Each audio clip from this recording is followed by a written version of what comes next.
We're going to be taking a look at the parts kit for a Polish Tantal. The Tantal is the Polish AK74. It shoots the 5.45 by 39 caliber round. It's one of my favorite versions of the AK. Some of the interesting features on the Polish, it has a little different safety selector, and the biggest apparent difference is over on the other side there's a lever here that when I move the selector, you can see that the lever moves, which allows you to drop the safety from the other side, which is kind of neat. On the full auto real version, this would be the selector, so that's how you move it to full auto as well. It's got the wire side folding stock with the lever. Stock folds to the side, has a rubber buffer so that it doesn't hit the receiver, and it's nowhere near the trigger guard, so you can still shoot with the stock folded. Very solid stocks, very lightweight. I'm a real fan of these types of stocks. In the front, it's got a muzzle device, which is also a grenade launcher. So that's the Tantal, and this is the parts kit that makes up the Tantal. And we're going to bust into the parts kit and take a look at what's involved with that. Before I dig into this parts kit, they can be a little messy with the cosmoline and just grease and grime and stuff, so I'm going to put on this set of gloves here just to save washing my hands too often. And that's again the closer look at the Tantal.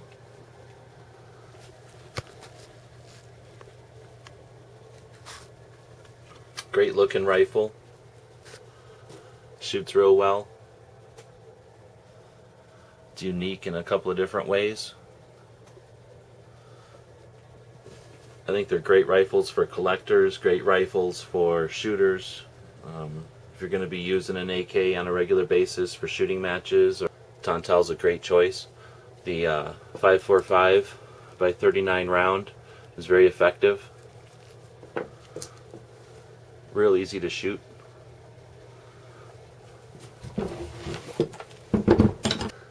We'll flip it over here and take a look at it from this side.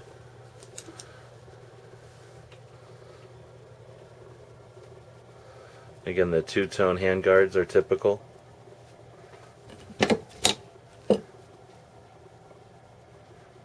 Real interesting rifle, the Polish Tantal. So we're digging into the parts kit box, and this one comes along with a bipod, a smaller kit, smaller bag with some of the small parts, and then this larger bag with the bigger components.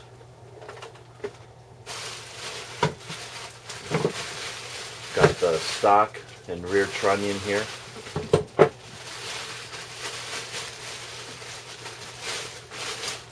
And then inside the bag we've got the front end with the front trunnion, the rear sight block, gas tube, barrel, cleaning rod, hand guards, front sight block, and the muzzle brake that is a grenade launcher. So that's all pretty much assembled for us now. Of course, in order to put the gun back together, it would need to be taken apart completely.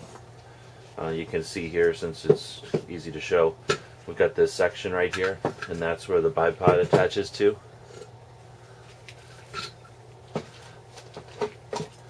It's just simple spring tension there that clamps on.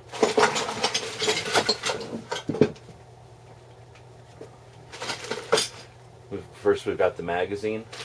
I guess right off you can tell that this kit was probably parkerized or reblued here in America when it was put together from a similar set of parts.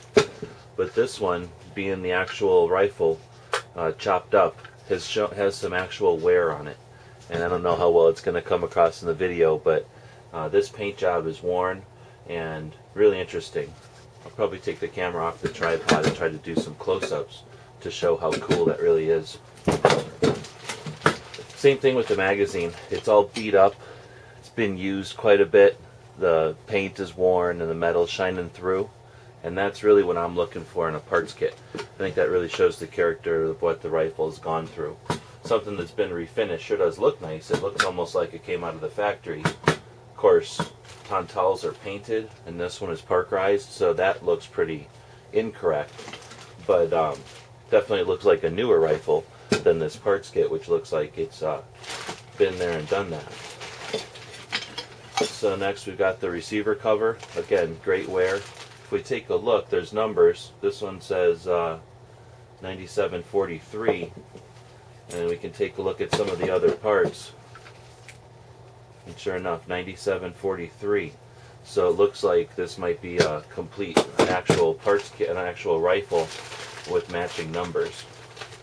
Next we've got that unique safety, again worn, which is a good sign that we are dealing with a correct rifle. Next we'll get the bolt carrier and the gas piston.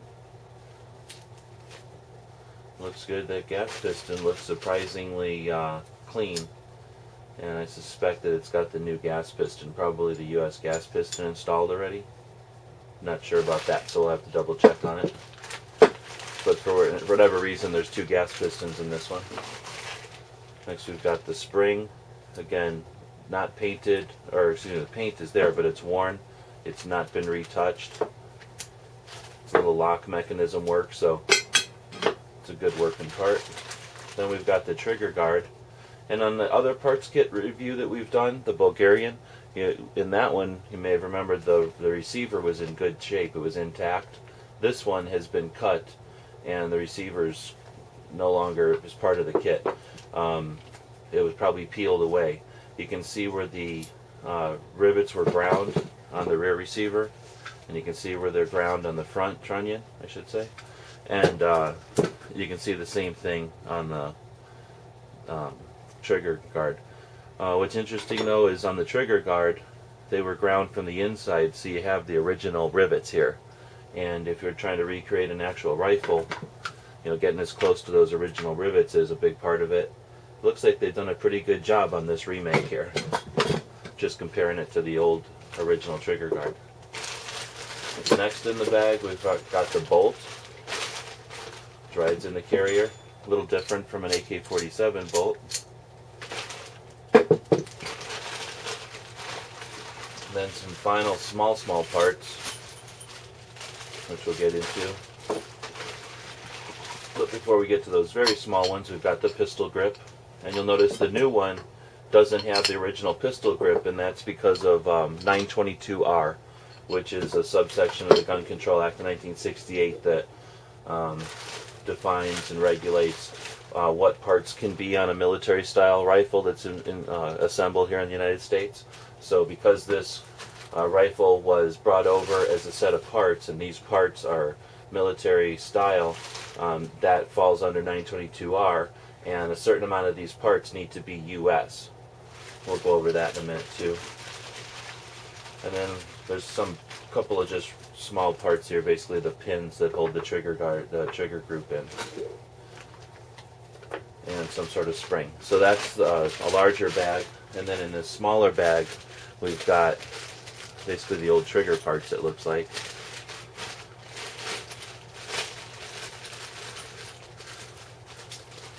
And there's a small hole in the bag so I can see where these springs fell out. And that's exactly what we've got here, the old trigger and the old trigger mechanism.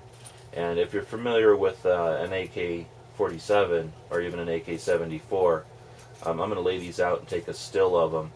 These are definitely not your AK-47 trigger parts here. A lot more going on here, and this is for the not only the select fire, but also to get that switch on the opposite side to operate as a selector for you. There's that switch. It basically changes the safety, adds a couple of more levers. So we're looking at those small parts there. Of course, we can't use these small parts when we're creating or when we're rebuilding the rifle, because those would make it full auto, and of course that's not possible anymore. So that's the parts kit. This one doesn't seem to have as many parts because the forward end was all assembled still, but it would come apart into its various components, and of course, like I said, to get it put together you'd have to take it all apart anyway. So this is an interesting kit. These are a little tougher to find these days, but hopefully this illustrated some of the differences between buying a rifle off the shelf and buying a parts kit. Again, there's a lot involved. You're not going to take a screwdriver in a couple of hours and assemble this parts kit into that rifle. This is going to take a couple of different machining processes. First off, you need to get yourself a receiver, such as this. This is a US made receiver, and you can see where the holes for the rivets on the front trunnion, we're going to line up with the front of the receiver here. So that would fit in there, and that's a riveting process. Of course, there's a little more to it than that, because this has to be taken all apart in order for this process to happen. You have to then put this back together, and that's not a simple process. Then we've got the holes back here, and you can see how the stock would slide into the rear of the receiver. And that's the general rifle put back together. Of course, the trigger guard is going to come up underneath and attach there. The trigger, the new US trigger, would drop through there. The just got stuck a little bit. The new pistol grip would come up and attach at this hole here, and the magazine inserts into that slot there. So this is the backbone of the rifle, and this is the part that's categorized as a firearm here in the United States. This one has a serial number on it. Again, per the Gun Control Act of '68, all firearms built in America or imported have to have a serial number. Since there's no gun on this parts kit, the gun is the receiver. There's no receiver on this parts kit. It doesn't need to have a serial number because it's literally just a bunch of parts. The receiver that was made here in America needs to have a serial number, and that's located right there. Once the rifle is assembled again, though, as I mentioned, a certain amount of the parts need to be US. On an AK, it comes out to 5 parts. So there's an evaluation that you would go through. Depending on the rifle you're dealing with, there's going to be a different number of parts on that rifle. And with the AK, it turns the list of 10, 5 of the parts are on that list. So we need to have 5 parts that are made here in America. And those are typically your pistol grip, because most of the time you're holding your pistol grip anyway. It's not a big deal for guys to switch it to an American. And the US pistol grips really look pretty darn good. There's nothing really bad about them. They look good, and from a couple of feet away you really can't tell the difference. So the pistol grip is one US part. Because we can't use the trigger group, the full auto stuff, we would use this spring, and that's it. Everything else are pitched, and we start with a semi-auto trigger group in here. So 3 parts that come out of there. So now with the pistol grip we're at 1, and with the trigger we're at 3. If you have a US receiver, you're now at 5. Just to be safe, I usually always switch out my gas pistons. Since no one's going to see your gas piston, it rides in this tube and it's literally never visible. I always switch it out because no one's going to know if it's a US part anyway. In other words, it's not going to make the rifle look like a hybrid. It's going to be a hidden part. So I swap it out all the time. It's very easy to swap out. This is the old one, this is the new one, and you basically just look on the bolt carrier for the pin. You pop the pin through. You can see there was a hole in the threads here. That's where the pin went through. So once you popped your pin out, it just unthreads, it unscrews. You screw the new one in and pop the pin back in, and now you're in business. It's not even a very precise part, so if it's something that you're trying in the garage, I usually do it.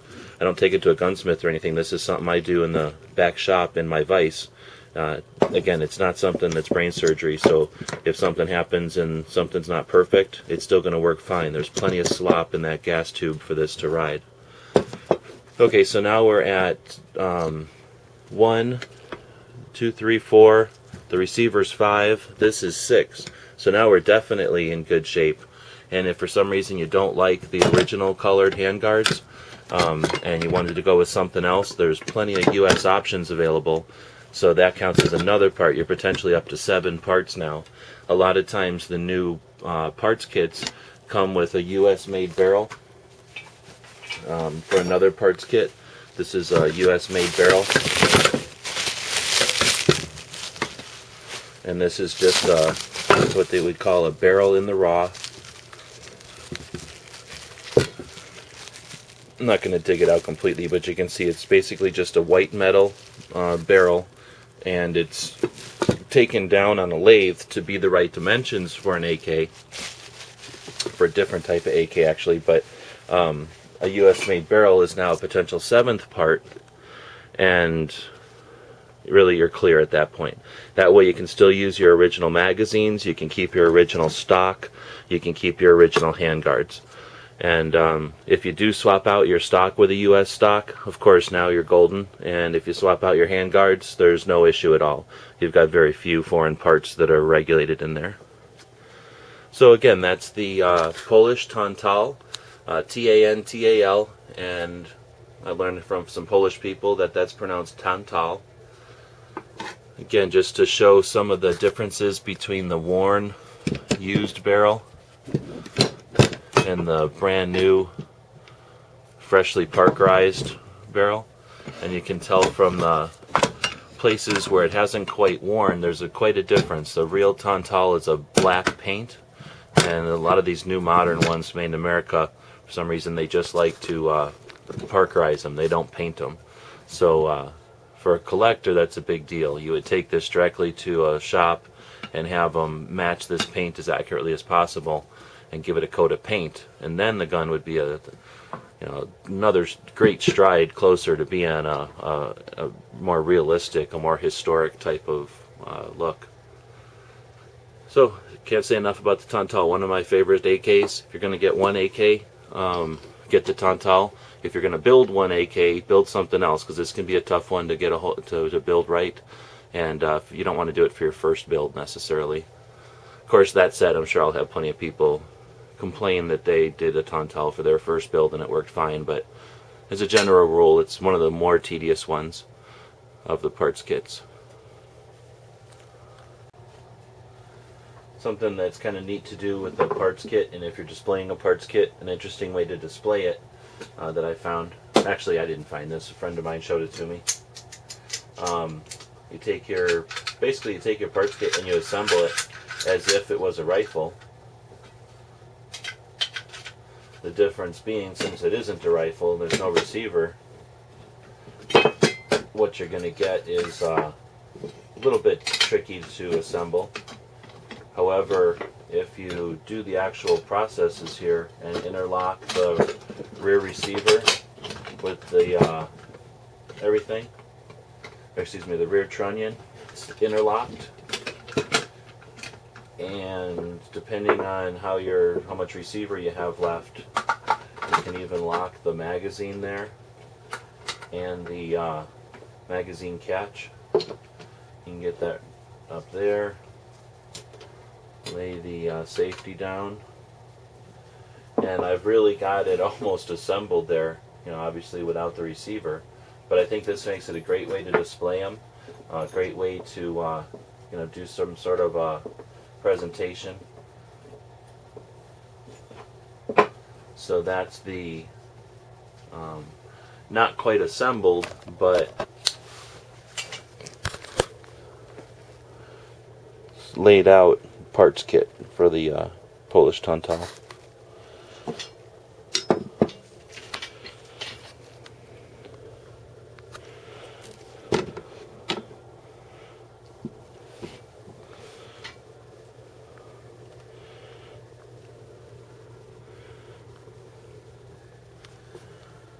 Pretty neat. You can kind of see how the magazine locks into the front trunnion, and again the bolt and the spring being locked into the bolt comes back and locks into the rear trunnion the way it would if you were just putting the rifle back together with the dust cover.